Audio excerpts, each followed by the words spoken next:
Old School Lane Casual Chats is brought to you by oldsschoollane.blogspot.com and is associated with Channel Frederator, Manic Expression, the Comic Book Cast, and the Reopen Nickelodeon Studios in Orlando, Florida Facebook page.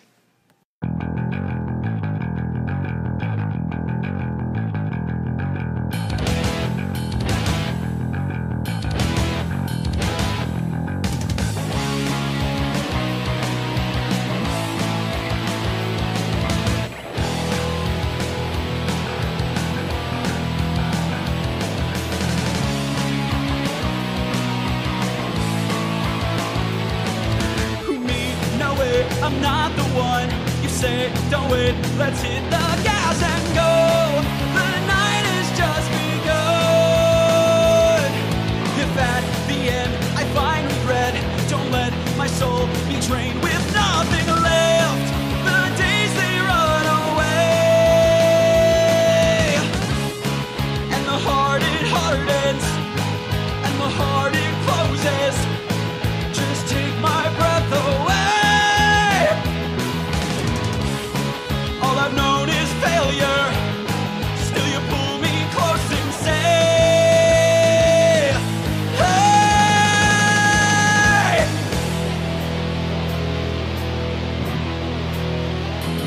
You are not that. Don't ever look back. Although your legs are weak, do not accept defeat. Don't you dare just walk away. So I'll chase dreams, regret behind me. As long as you're with me, my blinded eyes can see. I'll carry on and on and on and on. Just let it cry.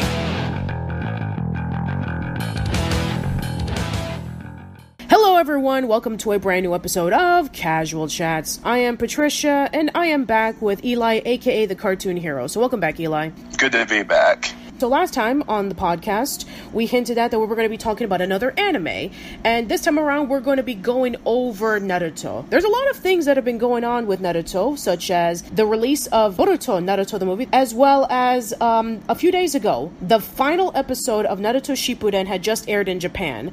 So yeah, there's been a lot of stuff going on, and I thought this would be the perfect opportunity to look back on the series and discuss about it. So, why don't you discuss your story? Well, the first time that I actually heard of Naruto was when I happened to walk into a game store that was selling Shonen Jump Monthly and had Naruto in it. Now, I had previously seen like screenshots of it in anime magazines and stuff like that, but I hadn't actually read the manga before. So I started buying Shonen Jump Monthly after that, and I started reading it, and it really got me interested. The English anime started airing on Toonami in about 2005, which was about the perfect time for me because the series was targeted at teenage boys and I was 15 at the time. So I got into the series very easily, and the early years of Naruto are still, I think, its strongest period. So I have some fond memories of some of the games, playing them, like the Ninja Council game for the Game Boy Advance. I actually really enjoyed that.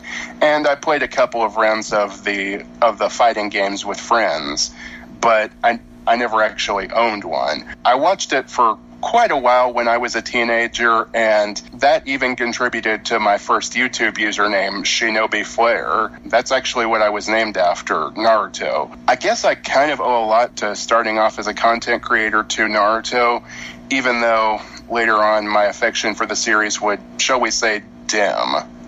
Yeah, I can see where you're coming from. My experiences with Naruto start back in my sophomore year of college. It all started when I was going into my college's game room for the first time, and I was infatuated with all the people who were just hanging around and playing various video games, and I saw a group of people who were huddling around their computers, and they were watching Naruto. Now, they were watching Naruto Japanese with English subtitles. This was like months before it came out in America. And around that time, it was around when the Chunin exam was just starting. And I had never seen this anime before. Around this time, when I was in college, I was kind of slowly out of anime, like little bits here and there, but I wasn't like fully back on it until I met up with these guys. So I met up with them. They showed me what the anime was, and they were actually members of Wolvolution, which Wolvolution was a gaming group tournament in South Florida where they played various games such as Street Fighter 3 Third Strike and Super Smash Bros. Melee. And they played an exclusive Japanese game called Naruto Gekko Ninja Taisen 3 or Clash of Ninja 3, but the Clash of Ninja 3 in America is completely different than the one in Japan. Because that was on the, they released that one on the Wii, but the one in Japan was released on the GameCube. So eventually I joined up with Wolvolution about a year later, and I started watching all the episodes of Naruto. I started getting into not only the show, but into the manga and into the fighting game. Yeah, trust me when I say this, when I'm gonna be talking about Naruto, I'm gonna be talking about Wolvolution a lot. So stay comfortable. So yeah, with that out of the way, let's start talking about the series itself. So, for a lot of people who don't know what Naruto is, Naruto takes place in the Hidden Leaf Village, and it's about a ninja boy named Naruto Uzumaki, and he's a troublemaking ninja boy, and he's causing a whole bunch of mayhem, mostly because he's not getting attention from anybody. Everybody, ostracize him as an outcast, and he's not the best in his ninja school. So one day, an instructor named Mizuki convinces him to steal the ninja scroll so that he can be able to, eventually pass the test that he failed at. But in reality, he wants to steal the ninja scroll because it contains hidden, forbidden techniques. And so his teacher, Haruka, tries to find him, and then eventually there's a huge revelation that's revealed in which Naruto is actually the holder of a nine-tailed fox spirit. And that's why everybody in the village hates him, because 12 years ago, a nine-tailed fox attacked the village, and the fourth Hokage, which is the leader of the village, sacrificed his life and sealed it into the baby. So, as time goes on, Naruto then becomes a ninja. He starts teaming up with a group of kids named Sasuke and Sakura, and then they have a teacher named Kakashi. And throughout that time, we start seeing throughout his adventures. So, yeah, the first one, which many people call is like the hidden water village, or like during the Great Naruto Bridge arc or the Zabuza arc, whatever they call it. And this is a really nice, interesting way to lead into it, because it starts off very slow, especially when looking back at the later seasons, but it is a nice introduction to techniques, the characters, and the type of story there is. Yeah, honestly, I still think the Zabuza arc is possibly the strongest arc in the first Naruto series. It's got really great complex villains, interesting backstories, and it shows that our three young ninjas start to work as a team and see just what their instructor is capable of. Oh yeah, Kakashi. I mean, Kakashi is hands down one of my favorite characters in the series, because he is such a badass, but at the same time he is just so hilarious. When he first did his Pain of 1,000 Years technique on Naruto, it just made me laugh so hard. Yeah, in the early years of the series, he might be one of my favorite mentor characters in anime in general. I can see that, definitely. I mean, we are talking about, the master of 1,000 techniques. Talking about the man who has a mysterious past, who has his eye covered for some reason. And yet at the same time, when we see Zabuza trying to take down Kakashi, it's a bit of a struggle at first. Especially when he's copying off the same techniques. And yeah, Kakashi's a really, really awesome character. And we also get to see, an insight into the village that they're trying to help. I mean, the mission starts off very simple, that they have to guide an old man back to his home. But it turns out to be a little bit more difficult than that, when the village actually is corrupted by a man named Gato.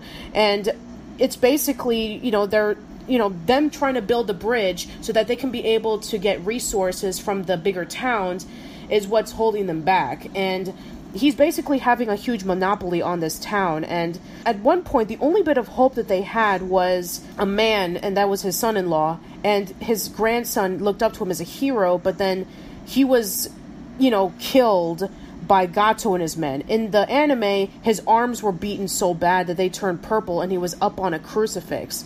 In the manga, they cut his arms in half and he was beaten half to death.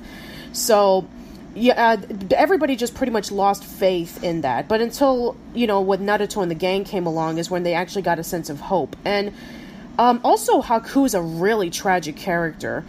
I just feel that Haku is a kind of character in which he it's a bit of a sad story that he has a rare technique and he's basically ostracized by everyone, and the only person who's able to relate to him was Zabuza.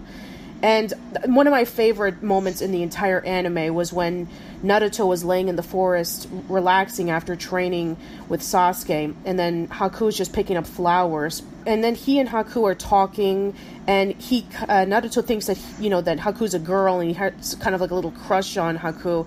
And then the final thing right before Haku leaves, he says, "Oh, by the way, I'm a boy," and then he just is completely shocked.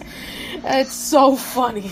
Yeah, let's be honest, that kind of thing happens a lot in anime these days. Oh my god, yes, absolutely. It's kind of like with Sailor Moon S, in which everybody was questioning about, is Haruka a boy or a girl? But then it's revealed that Haruka is a girl, so she's just really butch, that's all. But yeah, it's a very common thing in anime. I know that the two stories are completely different, but in retrospect, Haku's story kind of reminds me of Elsa. Elsa from... Frozen, okay. Yes. I thought you were talking about... Okay. Yeah, it kind of does. In a sense, sure. Ice powers, feeling ostracized. They both have tragic gifts. They both have powers that involve ice. They were abandoned by their parents, albeit for different reasons. It's kind of funny how much of a coincidence it is. But of course, once Zabuza enters the picture, you could write essays on how powerful the connection between these two characters is. Oh, yeah, definitely. And how complex it was written. And it didn't need to be this complex for a character who's essentially a one-shot villain. He sort of kind of comes back later, but it's not really him. I don't want to talk about Shippuden here for various reasons. Yeah. Okay, moving on. But yeah, you're right. Zabuza, for being a one-off villain, is kind of complex. We do get his backstory, and his backstory's pretty messed up. How in the Hidden Water Village... Oh, not the Hidden Water Village. Mist, thank you. In the Hidden Mist Village, in order for you to graduate from the Ninja Academy, you have to kill off your students. Imagine that. You're in the same classroom, and you've known your peers for a long time. In order for you to graduate, you have to kill them. That's so tragic. Being surrounded by the bloodshed of your friends and your colleagues, that's screwed up. Yes, it is. Although, to be honest, it's kind of the most ninja-like thing that happens in this anime about ninja. That is true, absolutely. We don't even get anything like that from Kisame. Yeah. Then again, I am a fan of a series about pirates where the characters rarely act like pirates. So. Well, I mean, yeah, One Piece is in a league of itself. I really need to do a One Piece podcast in the future as soon as I'm done marathoning through the bajillion episodes that there are. But yeah. But I really want to... Naruto. Yeah, back to Naruto. Yes. Looking at the relationship between Zabuza and Haku, especially when in the end in which Zabuza charges at Gato and he holds the kunai in his mouth and he slashes him and he just kicks him off to the Naruto bridge, and then he slowly crawls up to Haku wanting to be with him at his last moments. It is such a beautiful scene.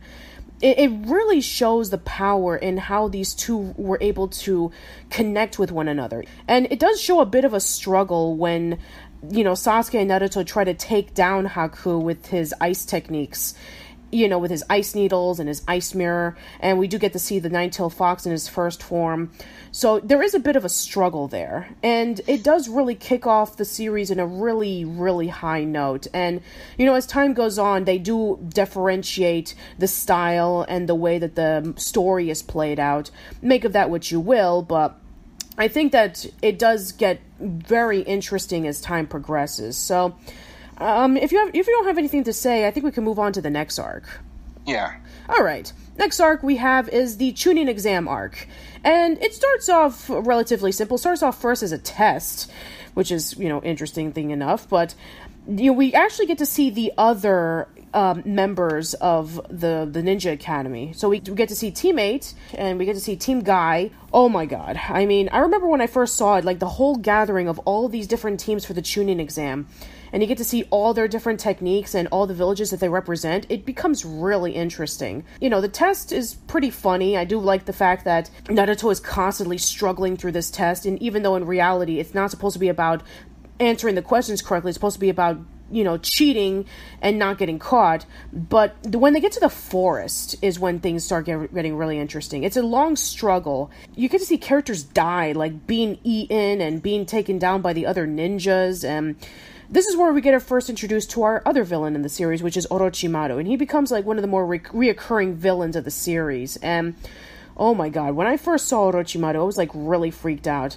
A funny thing, one of my friends from Wilvolution back in the day, she was known as Reishu. She had a huge crush on Orochimaru. She was like she was like a fangirl. Every time that a new member of Wilvolution would be coming in, she would always welcome them with an Orochimaru lick, like writing down the word lick.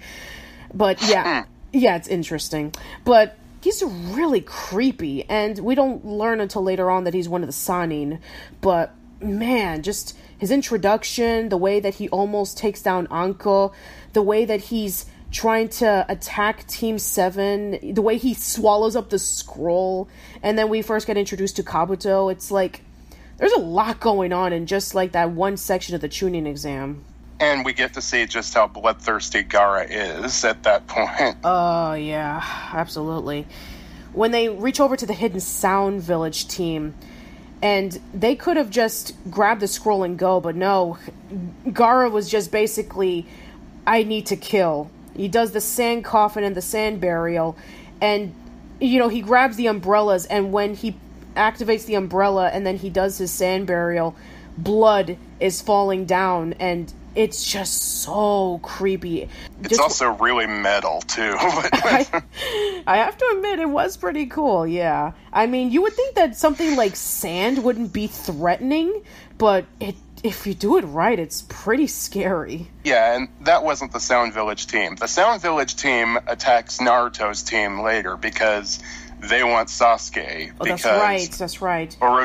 Because Orochimaru wants to make him his successor. Yeah. And he basically inflicts Sasuke with this curse mark, which becomes a plot point later on.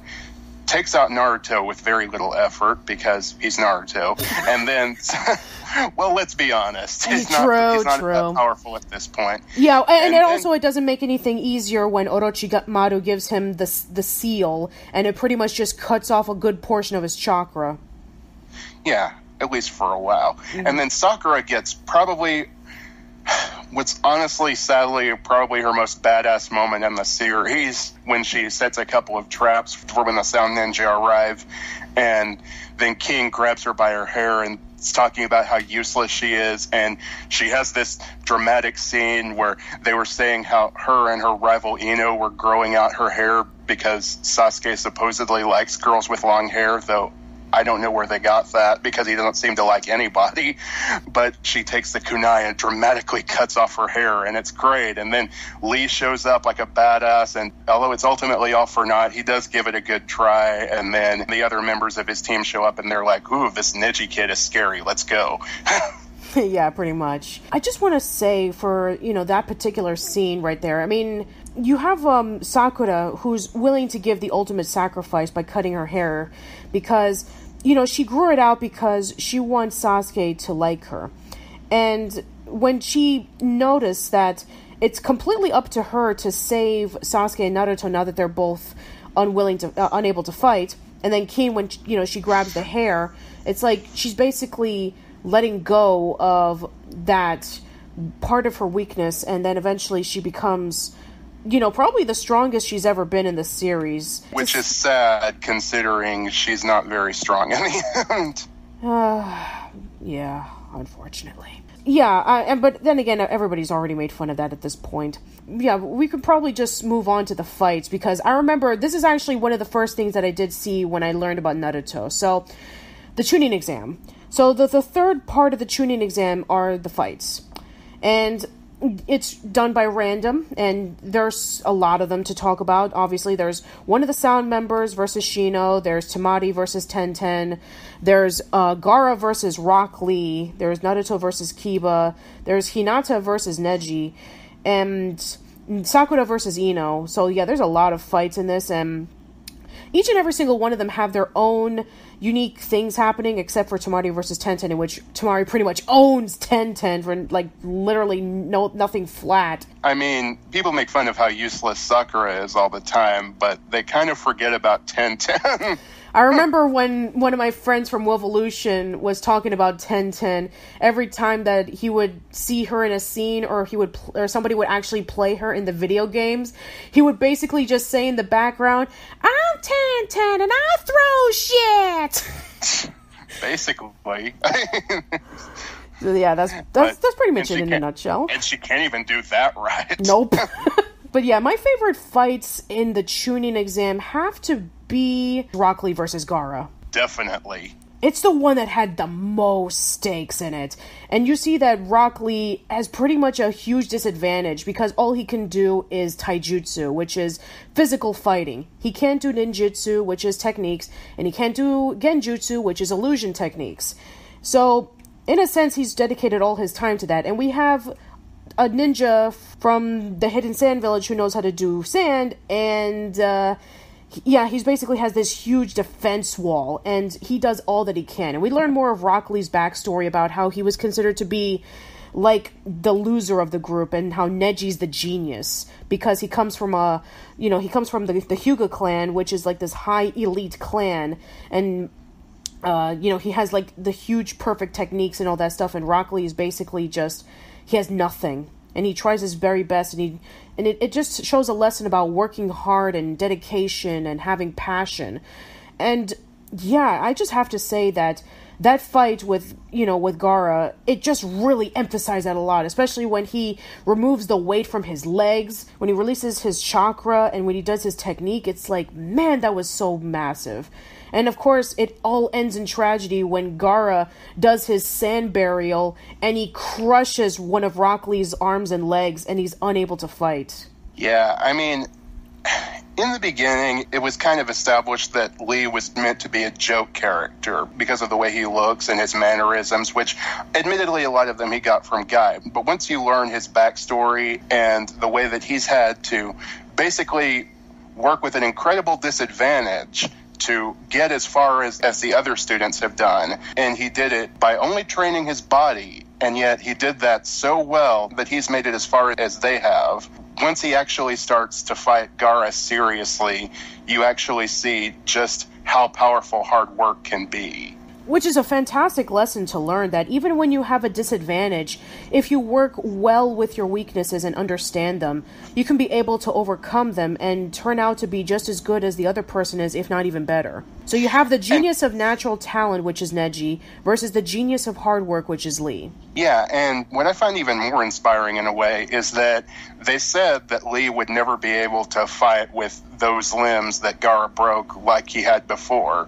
But you see eventually that he's able to overcome even that, which people said that he could never do. Even if I'm not sure that's what they meant by it, I think that in a way he still managed to overcome a powerful weakness. And that's probably the best part of Shippuden as far as I'm concerned. Yeah, it's just a shame that they didn't take Rock Lee into full account with the Rock Lee spin-off comic, which I know is not done by Kishimoto, if any of you guys are going to post in the comments, but still, I mean, it would be really nice if they were to focus more on, that kind of story with Rock Lee. But instead, it's more like a really comedic comic. Yeah, and in Japan, Rock Lee has never been one of the more popular characters. He's actually very popular in America because I want to say we appreciate the value of hard work in America, but yeah, we really don't.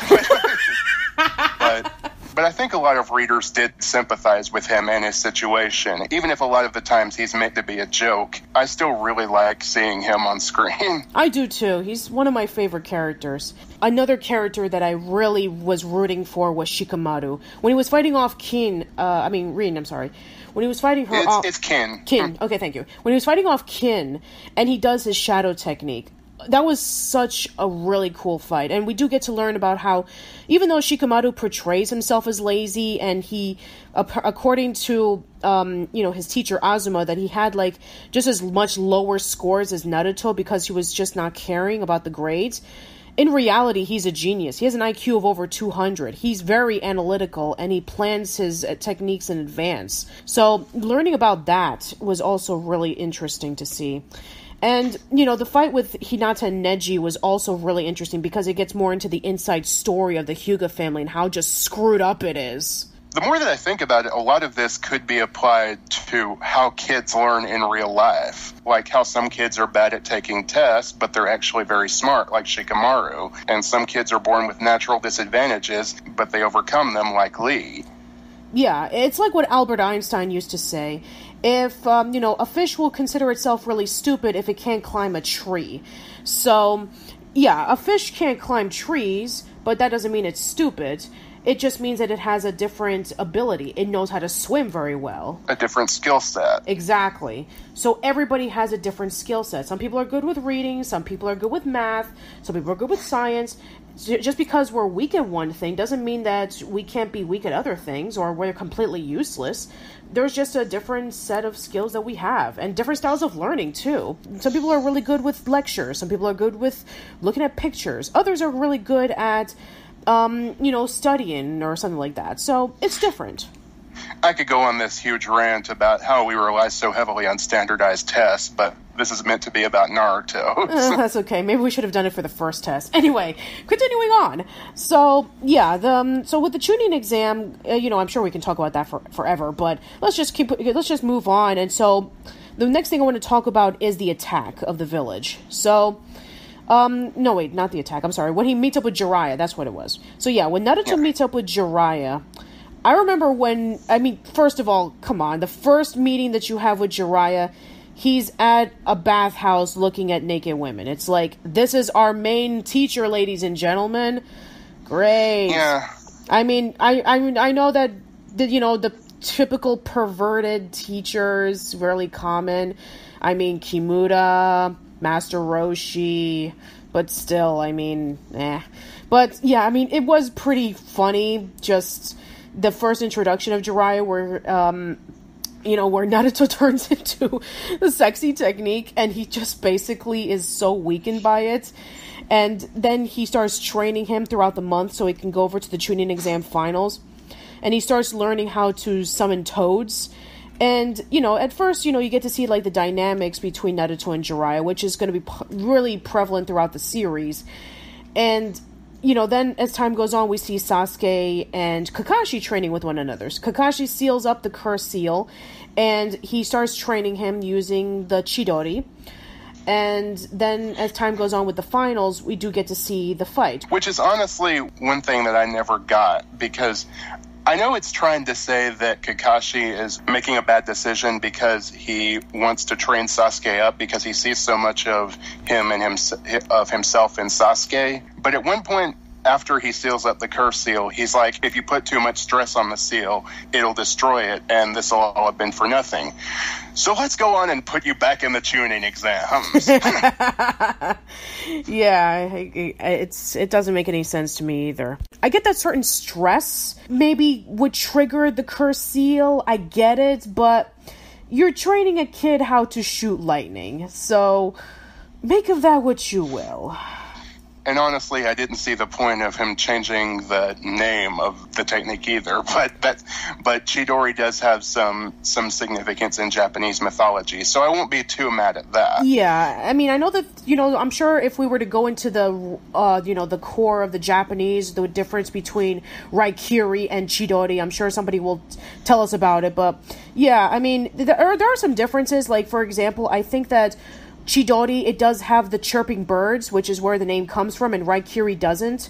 But it's essentially the same lightning technique. Yeah, so once Naruto meets up with Jiraiya, he starts learning how to access more of the fox's chakra, and that allows him to get a lot stronger, especially once Jiraiya removes the seal Orochimaru put on him in very comedic fashion.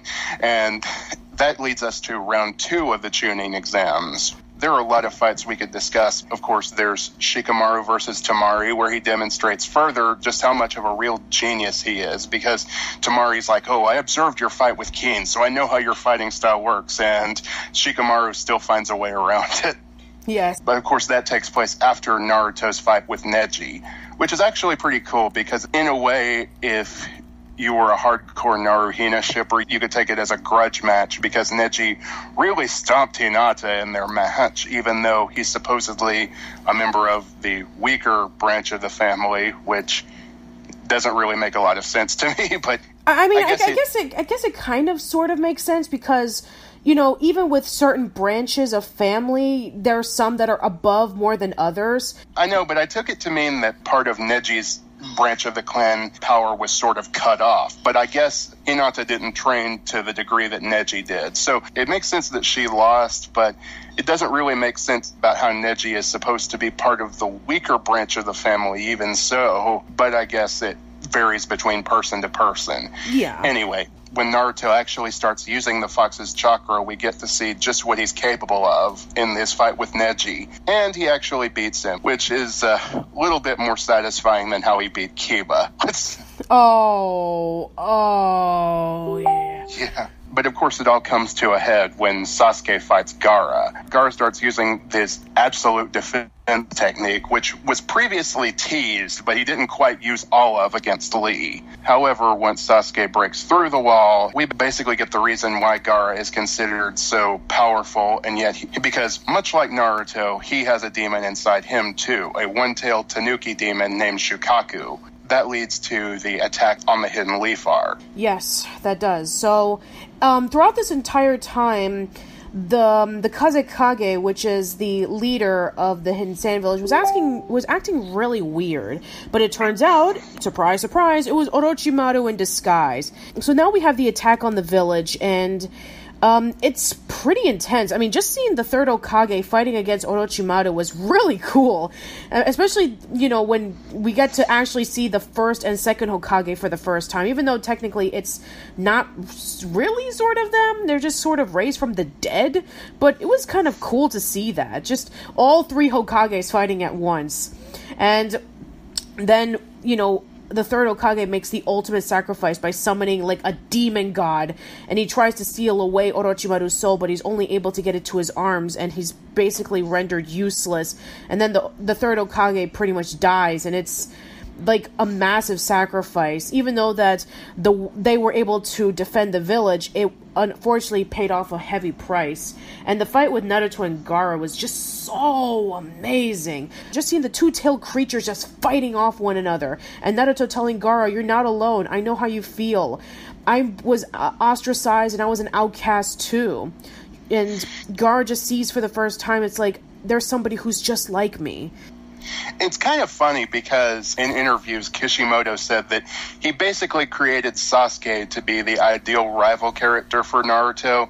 But if Sasuke is supposedly the ideal rival, which I'll get back to that, then Gaara is the ideal foil. He's been through a lot of the same situation that Naruto did, except his village tried to turn him into a weapon by turning everyone he loved against him. And it worked a bit too well. But it's through this fight, which is not only huge in scale because they start summoning giant kaiju-like forms in the middle of the forest, but it's also really intense because you get to see just how much of a connection these two characters have, even though at first Gaara thought that there could be nobody like him. Yeah, exactly. That's when Naruto and Gaara see each other more than just adversaries. They see each other as, you know, close allies. Which will come back during the next arc. Yes, yes, we will.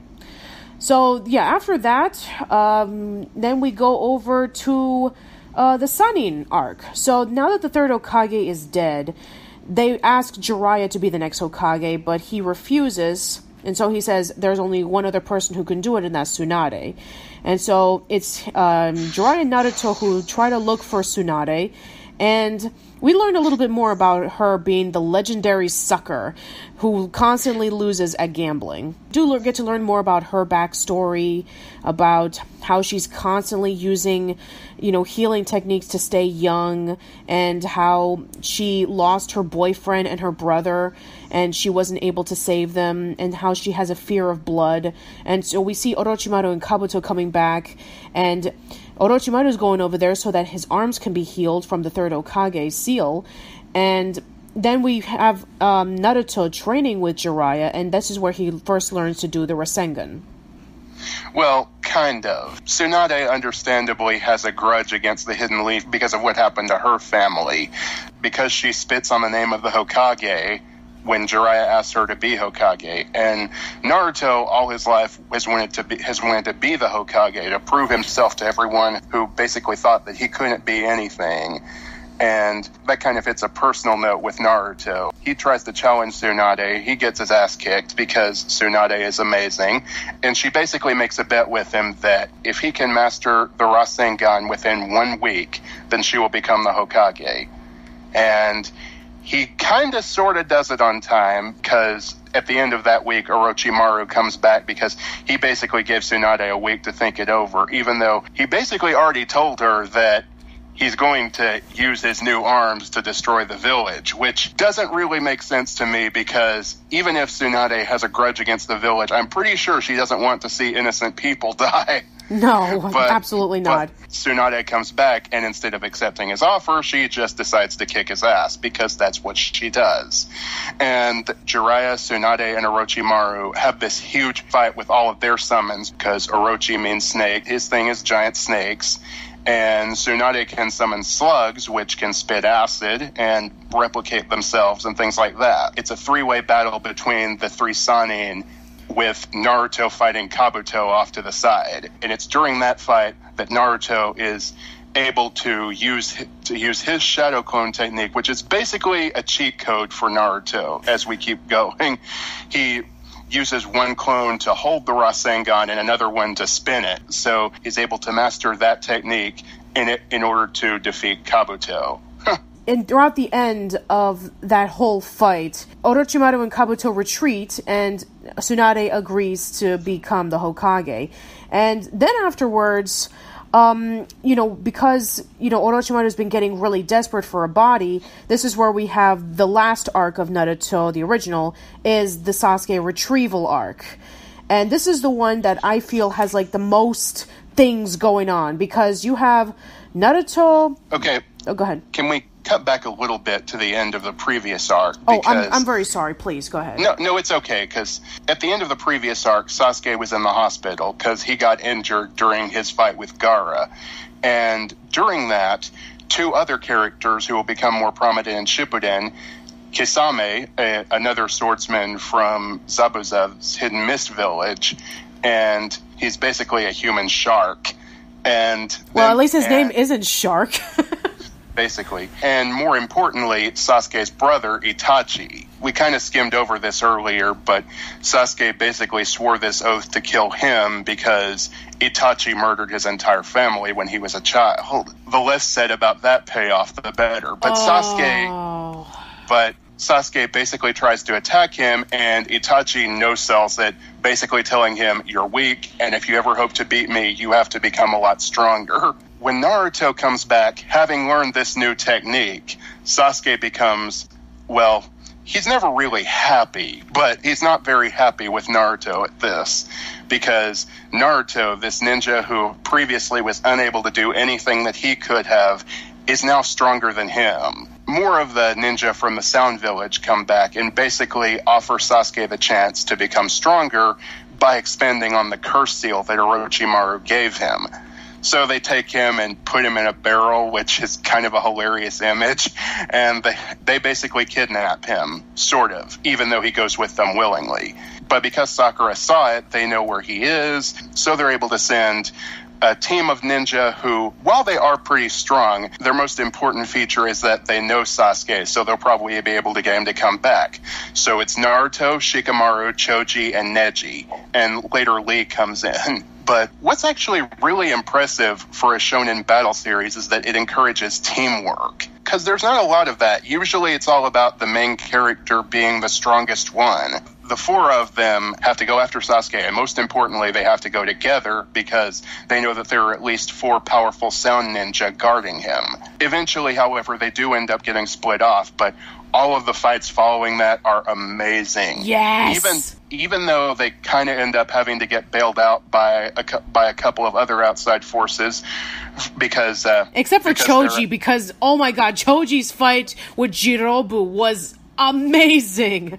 Yeah, a lot better than you would expect. The joke with Choji is he's fat, and that's pretty much all that they had done with him up to that point. His main technique involved body expansion and him becoming a human boulder. So basically the joke was he's fat. But then in this fight, they elaborated on that because his family actually has the ability to control the caloric energy in their bodies. And basically they can expand any part of their body, and this isn't the first time that we had a innuendo, especially with the last podcast, in which one of the Sailor Guardian techniques was, glitter was like charging uterus, but anyway. Yeah. So continue on. So he can basically do Luffy's Gear 3 technique, essentially. He has these special food pills which can give him the ability to control the calories in his body in various ways. And through using that, he actually becomes kind of a badass during this fight. Yeah. Which I really appreciate, because if you haven't noticed, I'm kind of fat in real life, so I appreciate it when a big guy gets to kick ass. It's probably why my favorite character from Xiaolin Showdown is Clay. And then there's Neji's fight with the spider guy. Kidomaru, yeah. Yeah, and he's basically like, your eye doesn't see perfectly, it has a blind spot. But Neji's like, oh, it doesn't matter, I can still beat you, and he does. Eventually, Naruto don't forget about Kiba with Sakon and Ukon. Yeah, one of the Sound Four is actually two conjoined twins, and their ability involves basically one using the other to look out for each other. Kiba, however, because his clan uses dogs, he actually has this technique which allows him to merge with his dog Akamaru and become like a Cerberus, which is really badass. Mm-hmm. Yeah, absolutely. And then there's let's see, and then there's Shikamaru and Tayuya, who it's basically more of Shikamaru being smart and turning his enemies' techniques against them. Yeah. Which I won't really spoil it. You kind of have to see that. Oh, yes, you have to see them. Actually, you have to see all of them. Yeah, see all of them, absolutely. I mean, if anything you can take away from it, seeing the battles is well worth it. But yeah, Naruto and Kimumaru's fight, where Kimumaru has the ability to manipulate his bones, which is so creepy when you think about it, because if a person has more than 200 bones in their body, and if bones can be hard, like really hard, the way he's able to control it, like hard as steel, it's like, yeah, that's pretty awesome, to be quite honest. And the way he can take his bones out of his body and make swords out of them and stuff like that. He can pull out his spine and make it into a whip. At that point, Lee comes in, and like I said, Lee's kind of portrayed as a joke character for a lot of this series, and it doesn't really help that during this fight he actually uses drunken master style against Kimimaro. He gets drunk on quote-unquote medicine, which of course was sake in the manga. He basically manages to dodge most of Kimimaro's attacks while still not really doing that much damage to him until the Sand siblings show up. Yeah. And even though a lot of these fights can be attributed to the Leaf Ninja, the Sand Ninja end up bailing quite a few of them out. But it's done so in such a spectacular fashion. Especially Gaara's. Gaara's was amazing. Yeah, I mean, because Kimimaro was arguably the character you couldn't even hurt out of all of them. Gaara found a way, as he always does. Mm-hmm. We get to see a little bit more of how he can use Shukaku for defense and stuff like that. But this was all leading up to, of course, the fight between Naruto and Sasuke, the first one. And, well, not really the first one, but this climactic battle at the end of the arc where Sasuke unleashes his curse form, and it looks like shit. Oh my God. I'm just gonna say it. His curse form looks ridiculous. It's stupid, really. I mean, you have like these backwards hands that are wings, and you have like this emo black hair and the dark skin with the... Oh my God, it's dumb. Yeah, I swear. I mean, it's like every time that he's flapping, it looks like he's giving a round of applause. Yeah, and even though Naruto's curse form is a little bit silly too, because his unsealed fox form is basically surrounding himself in a fox made of bubbles, which is a little bit weird, but it still looks better than Sasuke's. But if you can look past that, this is still kind of a grudge match that we've seen coming for a long time, because Naruto and Sasuke are supposedly the ideal rival characters. But in the end, Naruto loses to Sasuke just barely, even though it's a very close match. And Sasuke basically leaves him with a little bit of a ship tease at the end, let's be honest. He goes off to train with Orochimaru. Yeah. Because, like we were saying before, the three legendary Sannin, basically, they were three members of a team originally, Jiraiya, Tsunade, and Orochimaru. So the writer really tries to establish parallels between the three of them and the three members of Team 7, actually. Obviously, Naruto trained under Jiraiya, who also trained the fourth Hokage, who is Naruto's father. Spoilers. Spoilers. I mean, it's kind of obvious from the beginning. Oh yeah, absolutely. I remember back in the Wolvolution forums, this was like a major thing. It's like when they first show what the fourth Hokage really looked like, it's like, wow, he and Naruto look so much alike. It's like, duh. I mean, one blonde-haired, blue-eyed ninja looks like another blonde-haired, blue-eyed ninja. Surprise. And after that, Sakura starts training under Tsunade to become stronger using her healing techniques and abilities that she can use to basically be a stronger medic, which is obviously a necessary thing. And Sasuke starts becoming Orochimaru's apprentice. Although, just save that for my review. Yes, please do so. But basically, in the end, they all go off to train and get stronger with their three Sannin counterparts. It's kind of funny because in the end, after all of the drama with the Chunin exams, the only one who's made an official Chunin is Shikamaru. Yeah, and he didn't even win the fight. He basically gave up. Yeah, but I can see why they did it. I honestly think he does deserve it, especially with what happens later, because his arc is actually one of my favorite parts of Shippuden. Oh yeah, same here, absolutely. The fight with Hidan is amazing. Yes, and how he completely obliterates him in the end. Oh, it was so badass. Incredible. In the manga especially, it was so amazing. I mean, it basically just carried on the torch of Azuma. Oh my god, I can gush about that forever. Anyway, so, yeah, unfortunately, at this point in time, with everything that had been going on with the original Naruto, so the long story of the ending is that so we have all of them training together, and in the manga, it was supposed to be that Naruto and Jiraiya were going to leave the village for a few years for training, and then it would lead up to, technically it was leading up to Kakashi Gaiden, where we learn more about Kakashi's years with the fourth Hokage, and learning about Obito, and, you know, the sacrifice that Obito did, and how he got his Sharingan. Then it led up to the first chapter of Shippuden in the manga. Unfortunately, this is where things kind of went downhill. It was basically just 2 whole years of filler.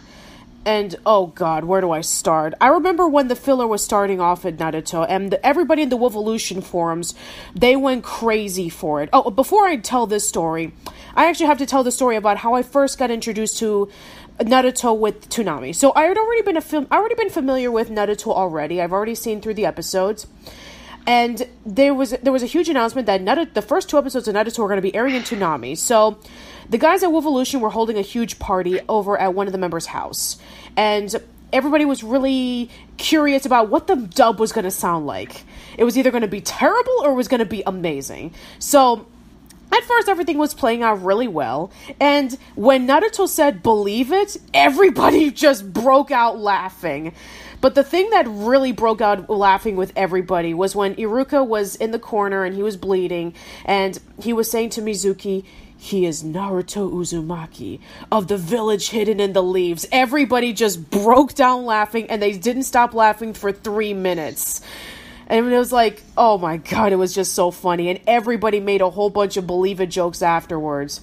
Anyway, so the filler episodes. I cannot tell you that there was like a huge countdown in the forums about how long that the filler arc was going. We thought it was just going to be for a handful of episodes because, you know, Shippuden was just starting and it was continuing on. But no, this pretty much became like a huge inside joke. The one of the first fillers in which when Mizuki returned and he turned into the tiger became our unofficial mascot for the fillers. Yeah, this was like before memes were a thing, but it would be like it would be like the Mizuki tiger with a little, quote in the bottom saying like, the filler arcs are not great, and it's like, oh god. It's like, it was so stupid.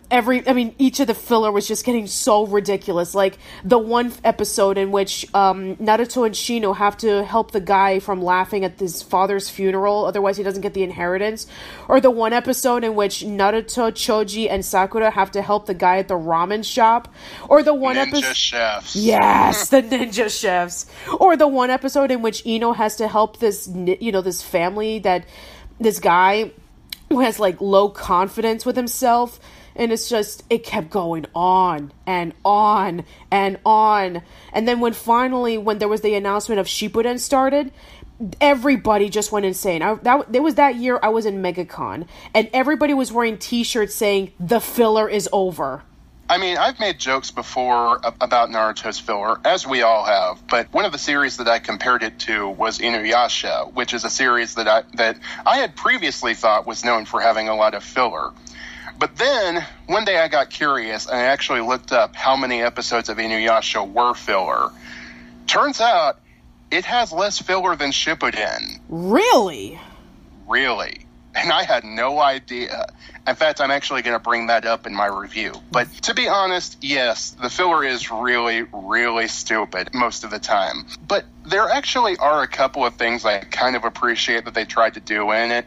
Because, spoilers, a lot of the characters outside of the main three aren't going to be getting that much focus after Shippuden starts. Oh, yeah, that is true. And they tried to give more attention to the secondary characters, which is actually kind of what they did with the Bleach filler, but they did so in much the same way that Bleach did. You really didn't care that much after that. Yeah. Except for a couple of things, which I thought the filler actually improved over the manga. First of all, it gave more focus to Hinata, which I actually really liked, but it didn't really do much for her character. And then there's the whole thing with Anko.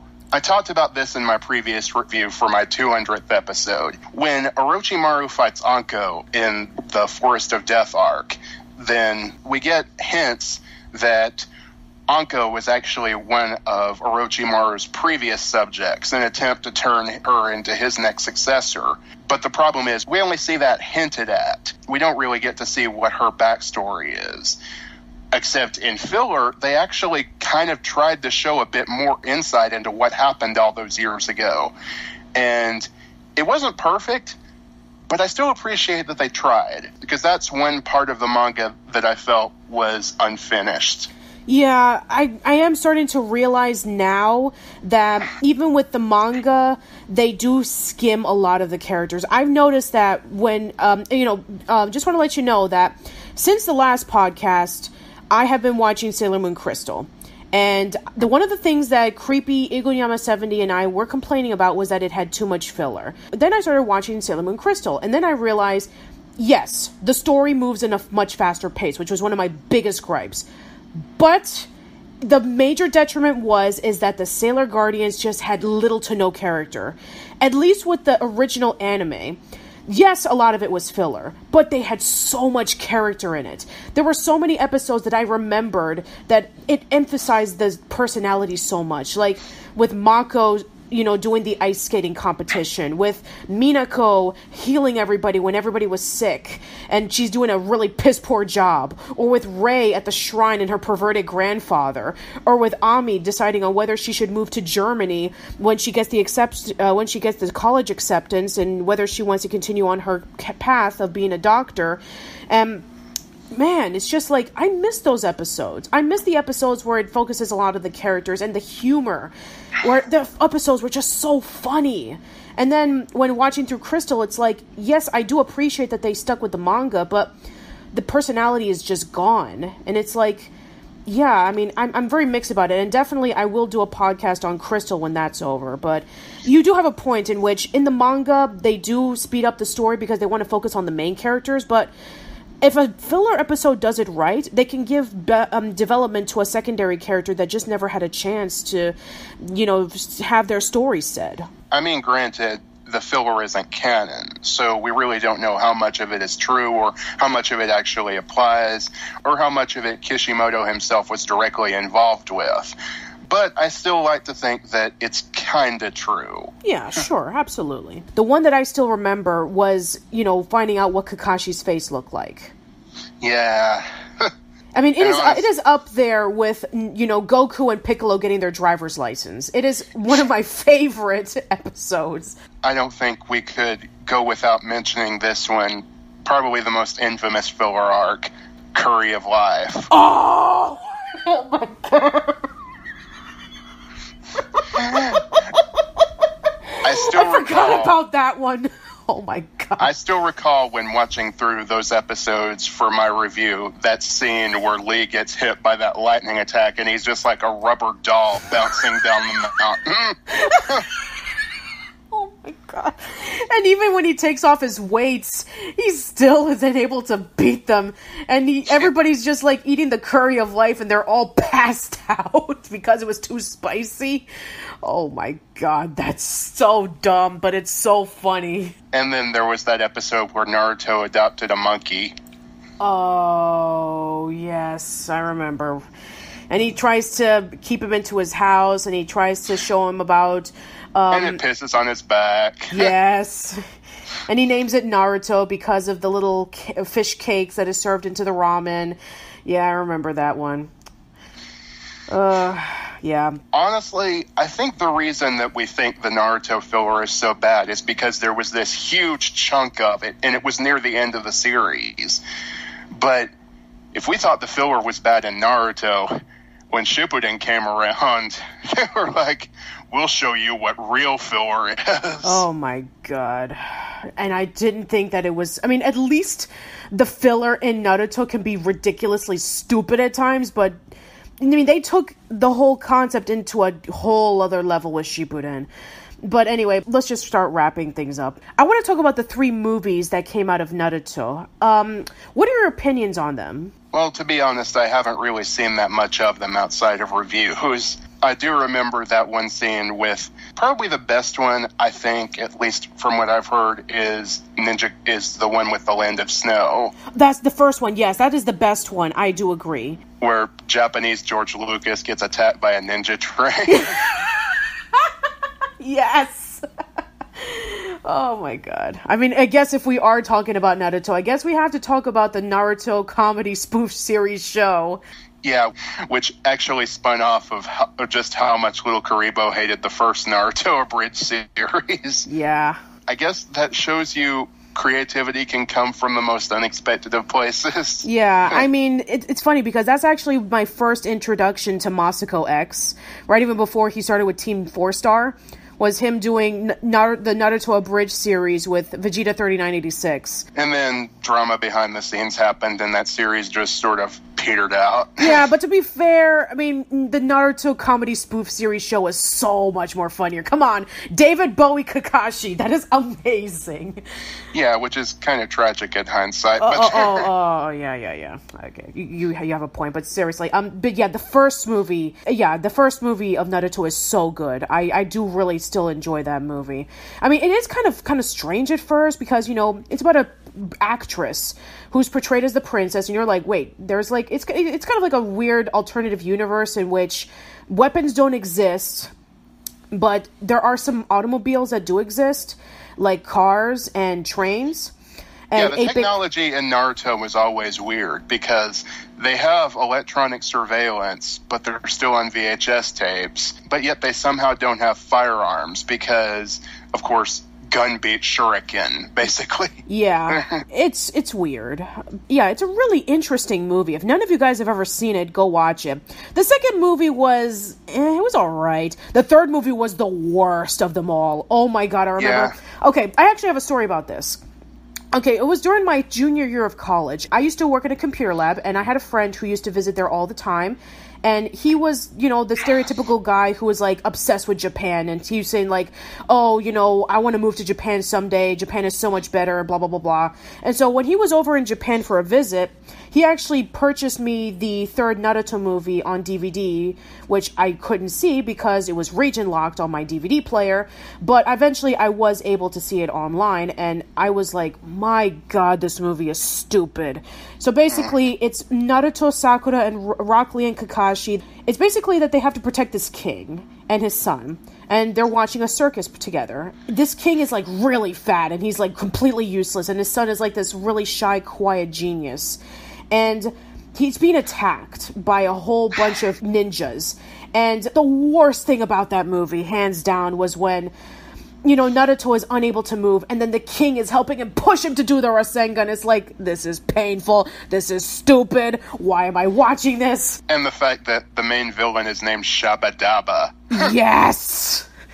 Oh my god. That movie is so awful. And no wonder why that was the last movie in the original Naruto's lineup until they moved over to Shippuden. It's like, wow, what a way to end it. Yeah, I know that the villain in the second movie looks suspiciously like Elton John. Yeah, but then again, I guess. He does look a little bit like him, yeah. And then you got a curse seal form, which looks nothing like him, but still. Yeah, that's true. But yeah, the movies are a mixed bag. The first one was good, the second one was meh, the third one is garbage. So, only watch the first one. I mean, even the abridged version of the first movie is also really funny. There's also one more thing that I do remember of Naruto that I do recall on was, if anybody remembers on YouTube, like over 10 years ago, can recall on a series of videos done by OmniStrife called Fun with Akatsuki, in which it's basically like these really crude flash drawings of the Akatsuki members and what their adventures were. I remember it was just so hilarious. It probably is crap nowadays, but it was just basically like their crazy antics, and it was basically like, you have Itachi, who, when he's completely blind, they're trying to get him a seeing eye dog, and they get a bunny named Crispy because he's completely burned. And then they hinted that they actually hinted that the leader of Akatsuki is actually the fourth Hokage because he had the same hair when they see into the shadows. And it's funny because, spoiler alert, it's actually revealed that Toby is Obito, but this guy already hinted at that 10 years even before it was even confirmed. They basically have the same name. So yeah, exactly. They do have the same name. And it was revealed in Kakashi Gaiden that, half of his face was crushed, and he does have one looping eye on his mask, so that pretty much got everybody guessing that was the case. But anyway, I doubt that Fun with Akatsuki's even around anymore, but if you want to go check it out on YouTube, it should probably still be there. But yeah, and also, like I said before, about when I think of Naruto nowadays, I always think about my days with Wolvolution, and I guess when Shippuden came along, this is when we kind of petered out, and this is around the same time when I left. Also, it was around the same time I was graduating from college, so that was also another thing. But yeah, I mean, looking back on the series as a whole, I mean, sure, you could see a lot of the problems that it does have, but I mean, the show is really, really well known for a reason. There are a lot of characters in it that have really interesting backstories. The fights are amazing. The storyline does have a really interesting plot point, and oh my god, the music in the show is incredible. The opening theme songs, the background songs, I love it. It's one of my favorite soundtracks. Yeah, the openings are actually still fairly solid. I still listen to them every now and then. And I also recall that when Naruto was popular was also when YouTube was first starting out. So that gave us a lot of AMVs during that time. Yes, the AMV Hell series was one of my favorites that I used to watch. What I remember is this series called AMV Comedians, where they basically would just chop up comedians' routines and put the Naruto characters over them. They did a lot of Dane Cook. Yeah, but I think my favorite ones were the ones with Pablo Francisco and Mitch Hedberg. Oh yeah, that's right. Yeah, when he was talking about like, what was it like? Hey, what should we name this hotel? We should. There's two trees. Yeah, hell yeah. Oh, we went with quadruple tree. Oh, we were almost there. And of course, the little tortilla boy trailer with Sasuke. Arnold Schwarzenegger, little tortilla boy. or what about the Wevel Splash?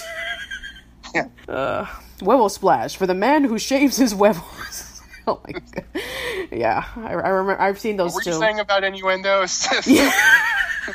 All right, I know. Okay, so yeah, overall, and you know, as for the series as a whole, looking back on it again, that's what we're talking about. So yeah, I mean, sure, a lot of people can make fun of Naruto for the fact that, oh, you know, it has so much filler. Some of the character portrayals are just so ridiculous and stuff like that. But you know, if you get to the core of what the show really is, teaching about teamwork and teaching about dedication and, well, you know, working hard and becoming strong. I think that if you look into that, I think it's a pretty solid anime in its own right.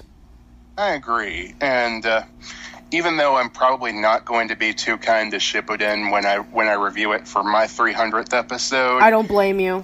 I still have a lot of praise for the original series because ultimately it was still an important anime to me for a while, and I do appreciate it for getting me sort of introduced to this little community I'm still part of. Yeah, same here. I mean, if it wasn't for Naruto, I would have never got involved with Wovolution, and I wouldn't have imagined my life without them. And I mean, seriously, I mean, if it wasn't for them, I probably wouldn't be where I am at now. So yeah, I do appreciate the, you know, what the show did. And, you know, the show still has a huge impact. I mean, there's, you know, obviously with Shippuden, Boruto, Naruto Next Generations, there's a musical, there's multiple movies. And on a less positive note, if you read the first chapter of a manga called Black Clover, it's basically identical to the first arc of Naruto.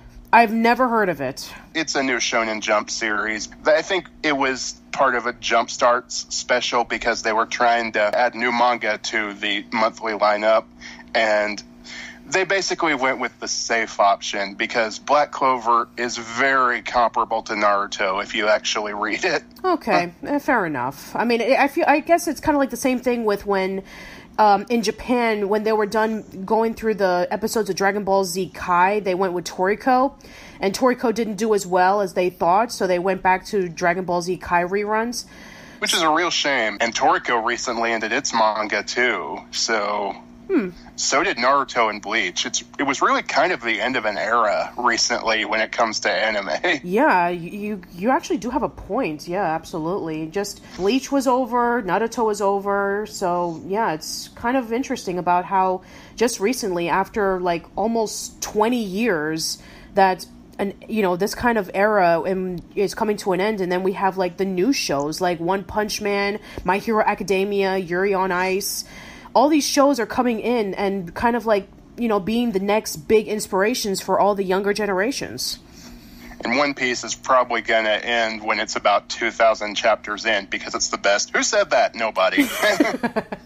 Well, to be fair, for a long time, One Piece was like one of the most popular mangas out there. No, I still love One Piece. I was just kind of making fun of myself a little bit. Okay, gotcha. Absolutely. I mean, I heard some really good reviews on One Piece Gold, and even though I haven't seen the anime in forever, they said it's like a really good introduction for people who aren't quite familiar with One Piece. So it's like, I'm actually really tempted to watching the movie because One Piece Gold, Sailor Moon R the movie, and Yu-Gi-Oh! The Dark Side of Dimensions came out in limited theaters at the same month. It's like, I only got to see 1 out of 3, which I'm really kicking myself because I wanted to see the other 2. But yeah, it's nice to know that, you know, even for America, that anime still has a strong niche audience. Except they're canceling One Piece on Toonami now. Yeah, I know. I actually mentioned that in the last podcast. They're replacing it with Tokyo Ghoul. Which is basically, for me, adding insult to injury. I know there are people who love that anime, but I did not. I've never seen it, and from the looks of it, I'm not interested. Yeah, it's not for me. Sure. I mean, I know it has a really huge audience. Sure. All right. Well, I think that pretty much wraps it up. So, if you have anything to plug or self-promote, then please go ahead. Well, I am less than 10 episodes of my review series away from reaching my 300th episode, which will be my huge review of Naruto Shippuden. And like I said, it's probably going to be quite a bit more negative than my original Naruto review was. But I still think that the original Naruto holds up quite well. It's kind of like what why Ruler of Time said once, like, once you reach the time skip, make up your own ending.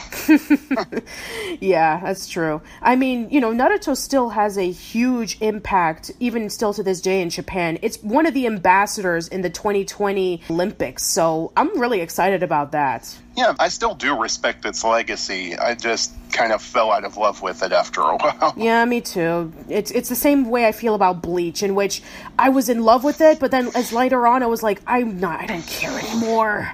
Yeah, the later arcs of Bleach were pretty terrible, but I will give Bleach a little bit of leeway because at the very end of it, it's pretty clear that the deadline was really creeping up on Kubo to finish the series on time. Yeah. So he basically did what he could to give the characters a good ending, even if the end result wasn't really that great. That's true. Yeah, I'll probably have to do a Bleach podcast in the future, but, one step at a time. And as for me, April is approaching, and I have something really special planned for April with a ton of content coming, so stay tuned for that. Alright, that is it for this episode of Casual Chats. Let us know in the comments below about how you first got introduced to Naruto, who are your favorite characters, what's your favorite arc, and let us know your opinions about any of the video games, or the movies, or maybe you'll want to share your opinions on Naruto Shippuden. So, yeah, that's it for this episode. Hope to see you around soon, and thank you for listening.